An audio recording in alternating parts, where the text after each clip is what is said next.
Okay. Dame un না ভাই, আর নেওয়া যাচ্ছে না। এবার মনে হচ্ছে ইনস্টাগ্রামকে বিদায় জানানোর সময় এসেই গেছে। এই দুদিন আগে ইনস্টাগ্রামে একটা ট্রেন্ড চলছিল যে একটা কাচের গ্লাসে জল রেখে তার উপর হলুদ গুঁড়ো ঢাললে একটা হেভি টুংটু টুংটু টুংটু গান দিলে বিশাল একটা ভিডিও হচ্ছে। ওই ভিডিওটা মনে হয় আমি ছাড়া পৃথিবীর সবাই আপলোড করে ফেলেছে। আমিও ভেবেছিলাম আপলোড করব, কিন্তু বাড়িতে গিয়ে দেখি ভাই আমার কাচের গ্লাসই নেই। তারপর বাজারে গিয়ে যখন কাচের গ্লাস আনতে যাই তখন দেখি দোকানে দোকানে এরকম পোস্টার লাগানো।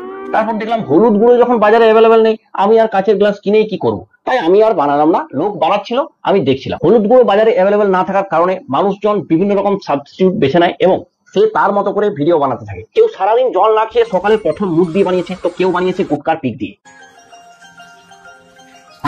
এত কিছুর পরেও যখন ভেবেছিলাম যে যাক এবার নিশ্চয়ই ট্রেন্ডটা থামবে, মানুষজন আস্তে আস্তে ভিডিও বানানো বন্ধ করে দেবে, ও বাবা আরো একটা নতুন ট্রেন্ড এসে আজই।